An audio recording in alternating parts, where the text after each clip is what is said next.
Hello there, YouTube. Wow, I find this quite strange coming into this space. It's a little bit new. It's a little bit It's a little bit what's going to happen.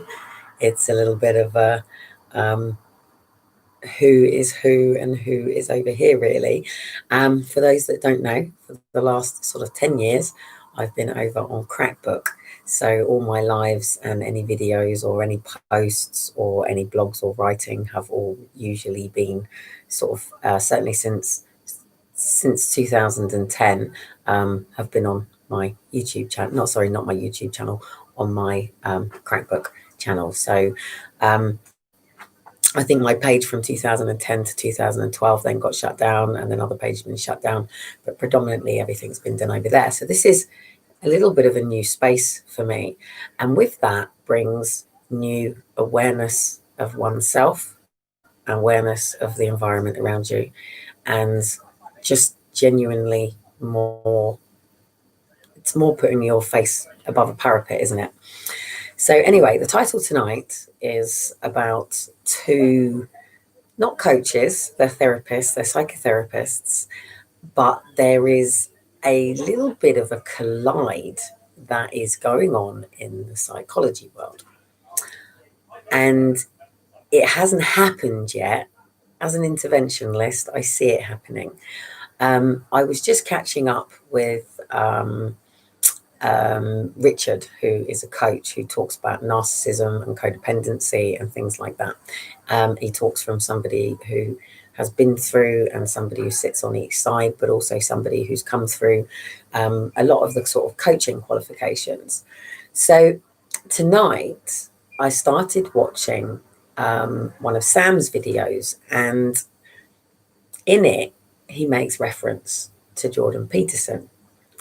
Now, for anybody who doesn't know Jordan Peterson to me is somebody who just keeps me going. I love his videos. I love his teachings. I love what he's about. I love what he's about as a man of God, and his psychology and Christianity. Well, not Christianity, because it's not Christianity that I stand under.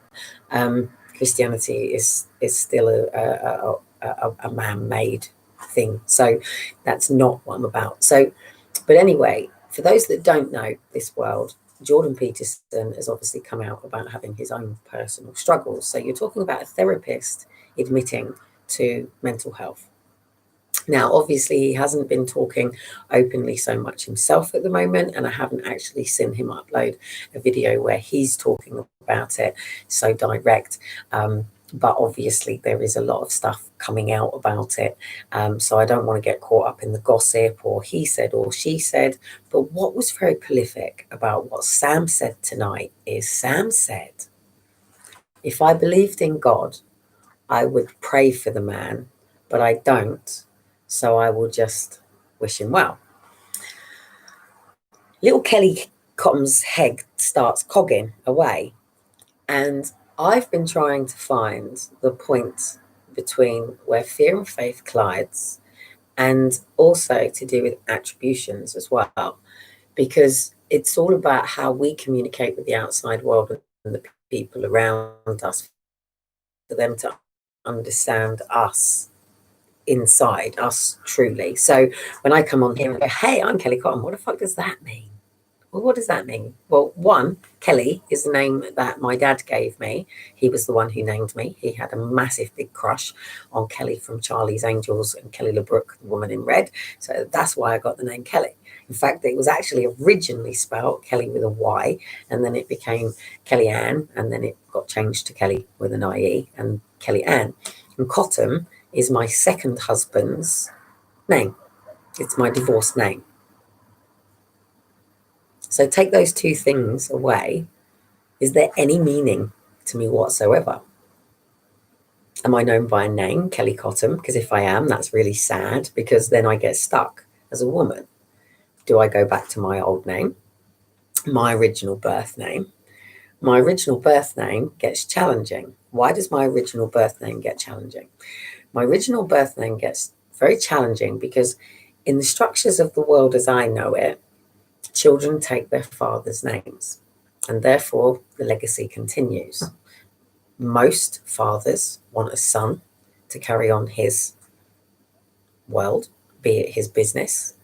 They don't expect women to take over fathers' businesses. So this really is the ways of the world, isn't it? Fathers have sons that carry out their business. The father was the baker, the butcher, the candlestick maker. Now, guys, it's construction. And what's the other option? Hairdressing. What can't AI do? Oh, they're going to be going for teachers, social workers. I can't think what else they're going to be going for. What job were you fit for? So anyway, the reason that I bring these two names up is because it's about mental health, isn't it? These are the people that construct the paperwork in the universities, in the colleges, that design the books for people to go and read, to learn from, to regurgitate the same shit that these people are talking about, to then implement it upon the people. Okay? So how does psychology work? Psychology works based on a hypothesis. It's based on a mean, a medium, and a meridian, based on a sample of population of people and how that sample of people present based on something that may have happened to them and how that person is then going to act.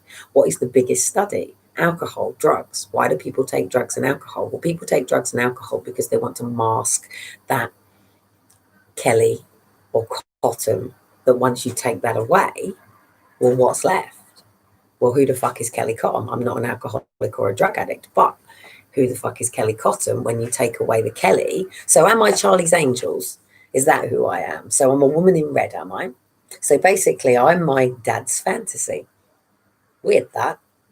But I was given the name based on my father's fantasy. That's how I was given the name Kelly. I would have been called Georgina had my mum had named me. People would have probably called me George. Then I would have been boy or girl. George, Georgina. And Cotton is my divorced name. So let's go back to the beginning when said Kelly Cotton came into this planet and into this world. I came into this world not through my mother's womb, and nor was I given my sovereign, and nor was I crowned as per se. So basically you crown, so you come into the world and you seat into the crown, which is your mother's womb. Yes, that is your crown. And then you come in through the womb as a sovereign being, and out pops, still sitting in one said mother's vagina. But unfortunately, that didn't happen for me. I came into the world through my mother's womb because she was cut open. Her hips were not considered big enough. There was a problem. We now know what this problem is, don't we, Mum? Yes, it's called Ehlers-Danlos syndrome. She was too young to know, but they obviously knew at that time for her to give birth to me naturally was going to be an issue. She was too young. She'd just turned 16.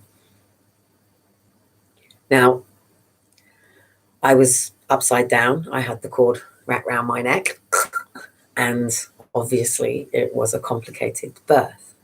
What does complicated mean? Complicated is something that makes it difficult for somebody else to understand, or something that's not considered the norm. So what is the norm? What is normal? What is normal? Well, according to the world, normal is for man to marry woman, to give birth to children, to have son, to carry on business, daughter to get married to a man who is going to have a business, so father can not have to look after said daughter anymore. And that's it. So then we have the education system that says that our children can now go to school, that go into this education system to pop out the other side, unless it's slightly complicated. But in the basic norm, they achieve A levels. Rocket to the kids today who showed parents that need to stand up for the fact that our children are being unlawfully, unnecessarily detained and removed by social care because of either mental health issues or physical body issues or learning challenges. We're meant to be in a world of empowerment. We're meant to be in a world of excitement. We're meant to be in a world where we do what we love, that we're passionate about. We're meant to be going through school to have our identity, to know who we are. But how can a school teach a child their identity? That's like taking the cubs away from a lion and a lioness and going and putting them with a bunch of zebras and asking them to teach them how to be a lion. Or he's probably just eating the fucking zebras. Oof, shouldn't have put that one in a cage with them. I don't think so. You can't ask. And now I have to be really careful because I've also been catching up on somebody else's lives who's been talking about the big world one world order and how we're all going to be individuals. And we're not going to come under this Christian, Muslim, well, good. Well, then I'm for the one world order then, because I believe that we are all individuals. Take the vaccinations for a start, okay? Now, I've been watching and catching up on all the EDS stuff because unfortunately I can talk in the way that I can talk, but if I was to stand up and tell you what EDS was, it would be very, very difficult for me because I would have to sit there and draw out the collagen things. I would have to sit and physically draw and create something in the way that the collagen doesn't come together in somebody like me that does come in together with someone. And I'm going to have to do this because I'm still on my path to find how I can manifest the cure within my own self. I still believe that my disease exists within me, but maybe more generational, being that it affects my children. So I know it affects my mother. So I have to go back to my history to find out whether there is a curse or a condition that has continued going on. Now, I don't want to talk about EDS today. I want to talk about mental health. And the reason I want to talk about mental health is because narcissism has been a key word for so long. It was what was used on me to take my children away from me. It was what was used on many other people to do so.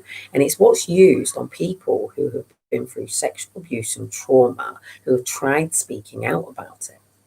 But then where does narcissism really come from? Narcissism comes from a flower, from a prince that actually leant in to grab a flower and saw how wonderful, beautiful it was, and then saw how beautiful himself was. So then today brought me to ask a question. Now, I don't know if this question be true. I don't know if I'm making a statement, or maybe I'm making a hypothesis, or maybe I'm just bringing things together. But what I think is going to be very, very interesting during this time of Jordan Peterson coming out, and please do, just for a moment, please take a moment to do what Sam wouldn't do and to pray for Peter. So, sorry, who are we praying for Peter as well, are we? But to pray for Jordan Peterson, because he is speaking out about it, but he's coming from a point of view where we can get a deeper, much deeper insight into what is going on in the battlefield of the mind of the brain. We understand so much about the brain, but not because of humans, but because of machines. It is, for me, but a upright MRI that's going to save my life. Has it always been? That is what it has always been about, me being able to pay for me to have an upright MRI. I had this opportunity to have this done, and then two people came into my life that didn't quite understand why I had to go to Liverpool at that time, and everybody was pushing me to go to London. And I was trying to explain to everybody I've got to go to Liverpool for my scan. And then obviously the energy changed, and bang, I found myself not even pushing to be able to afford to get up to Liverpool to have the scan that I so desperately needed. And it was that one piece of paper for me that is going to show, and I'm going to be fucked if I even die having this surgery, if I am right, or it comes back and even the upright MRI is showing that, you know, it's not down in the back of my neck. That's going to be interesting, but at least I know, and it's about me knowing, because we then have to move on to find where the other where it is laying and where this is coming from, because it could be even deeper, because I'm hoping it is the Chiari, because if it is the Chiari, isn't the Chiari, then it is my entire spine. So it's one or the other. So it is only an upright MRI that is going to give me the answer for that decision. By the hands of people, I've been abused by the mental health team for something that is physical in my body, something that is provable, something you can see, and you can see it. Now you can. Now I'm 42, and now the damage is done. You can see it. But I didn't have to go through all of this if people had believed me at the beginning.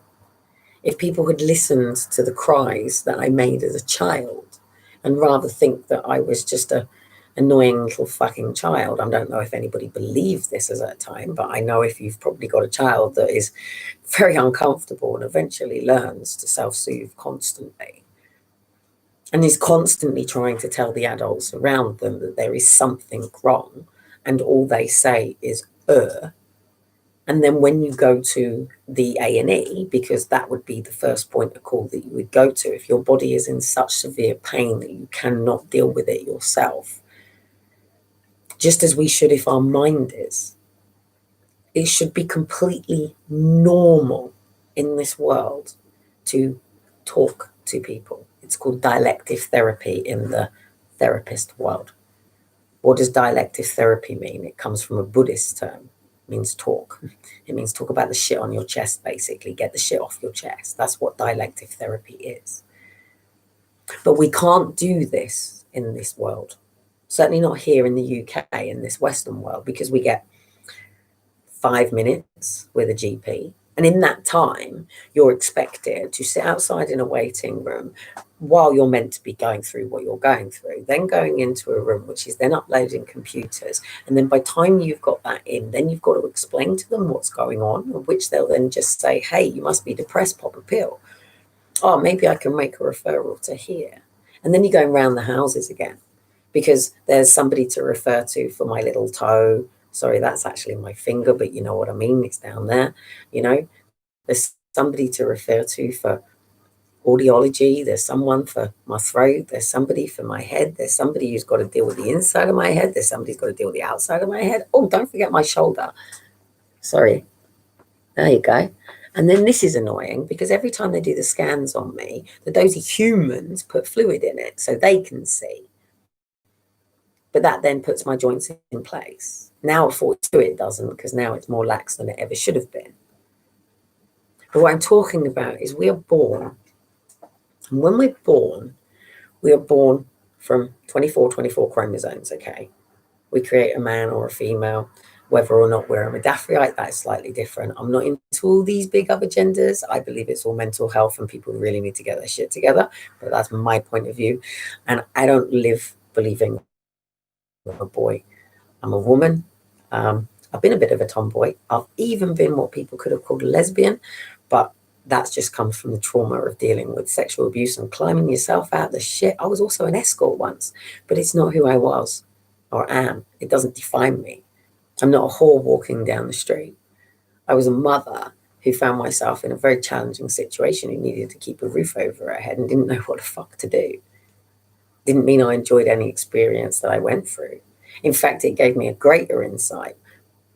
One, sometimes my clients were judges, sometimes they were magistrates, sometimes they were footballers, sometimes they were actors, sometimes they were princes of other countries.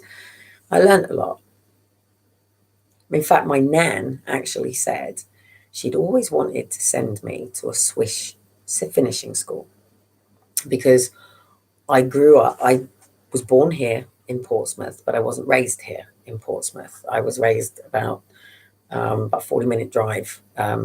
Back then, there wasn't the local hospitals. I mean, we are so lucky and fortunate, whether it be for our mind, our body, or our soul. We have to look after all three of these things. If we don't look after all three of these things, then we can't be whole and complete. We are always depleted, be it that we're spiritually depleted. You know, you can't be just a walking vessel here. It's like being a drone. I get up in the morning and I'm gonna find remote control. I'm gonna turn the telly on and I'm gonna be a robot and I'm just gonna see what's going on. You know, and life just happens and you have no purpose, no drive, no sense of self, no idea of who you are. That is a horrendous, horrible place to be in. That's what they call the narcissist in some worlds. But then other people call narcissists something else. And this is why I think this whole psychology thing is really interesting, because as I've said previously, what kicked me off in psychology was the fact that the teacher was teaching us. So we, as up and coming psychologists, had to take on the belief system that if you were abused, therefore you would abuse. Well, I challenged this, and I've challenged this ever since.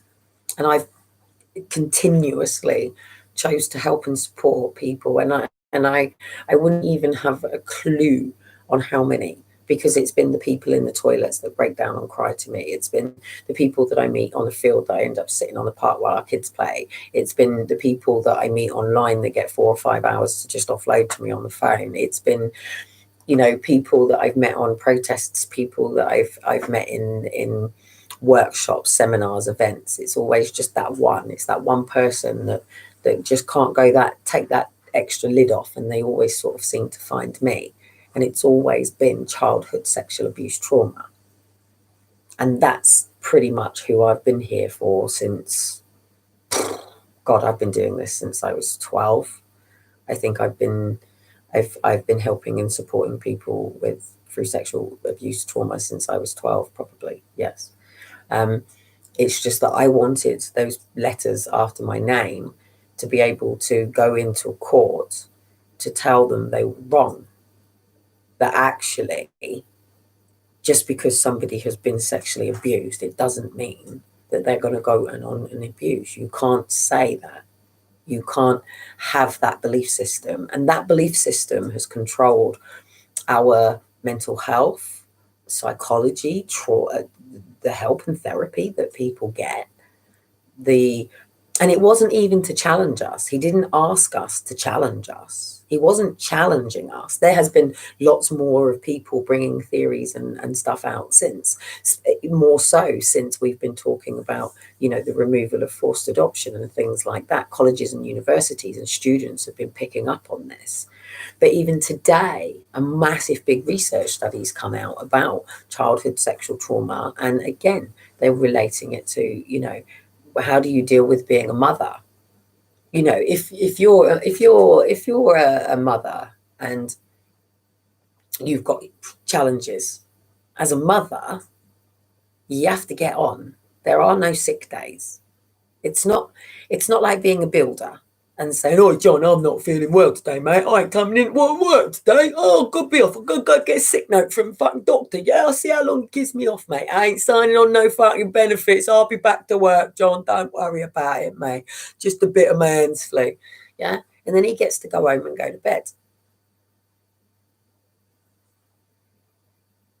But mums don't have this opportunity unless they've got really supportive partners and they've got grandparents around that help out, and uncles and aunts and cousins, and great foundations and solidness, and, you know, good secure families. But where are those families? They're few and far between.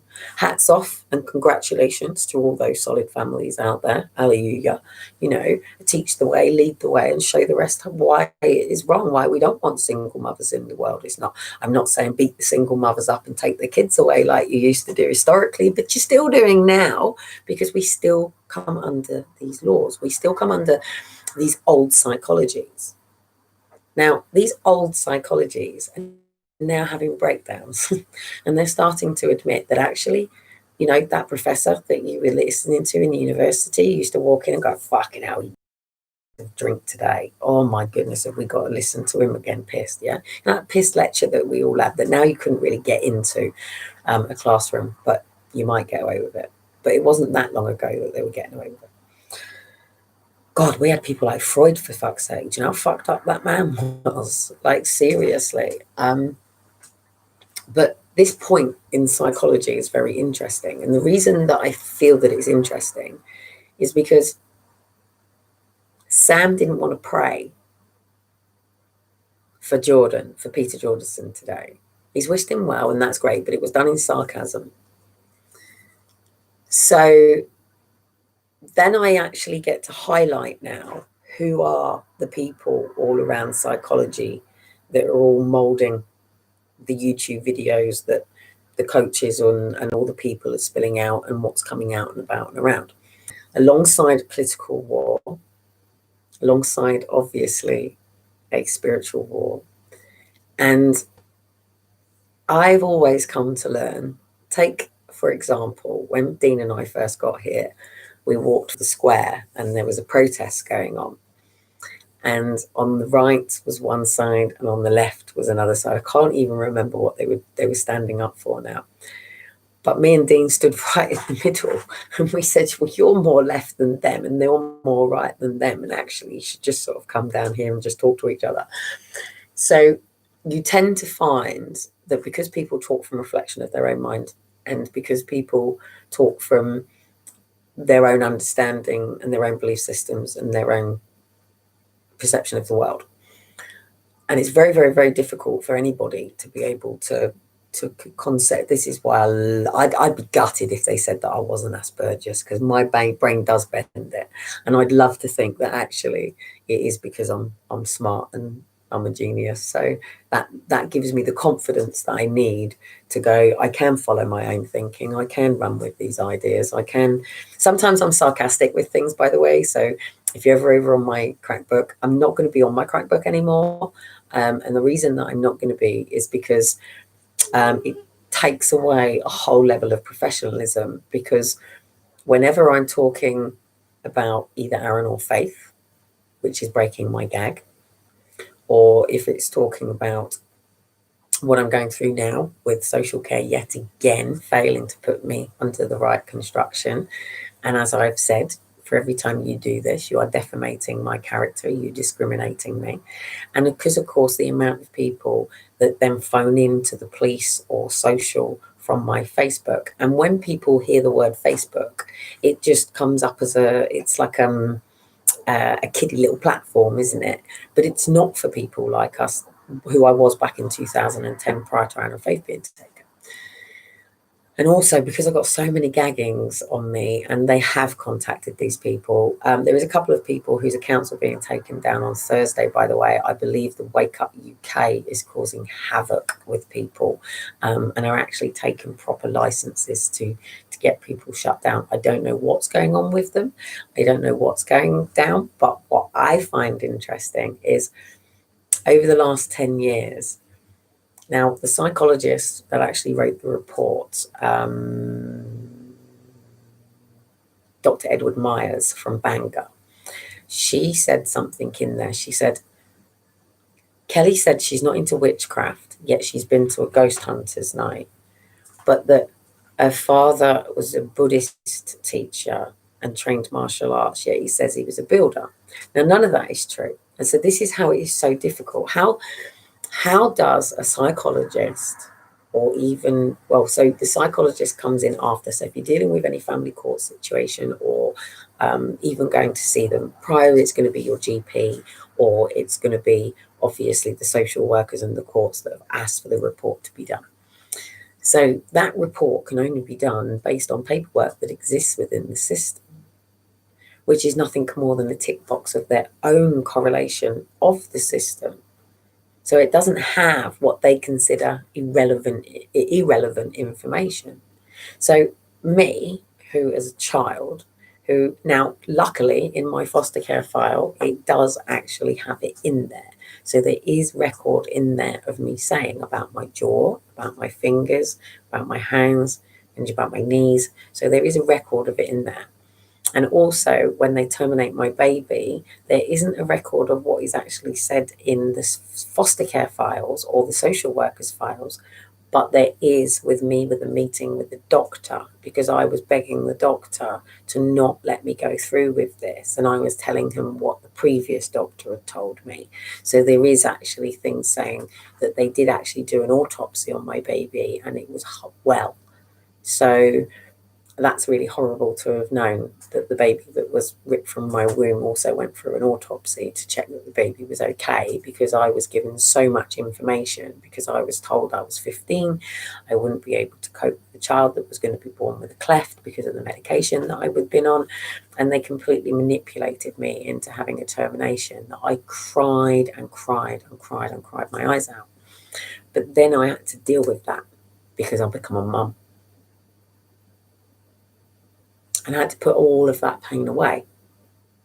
So this is then becomes the problem. It doesn't matter who you're speaking to or what you're going on. People mask their pain.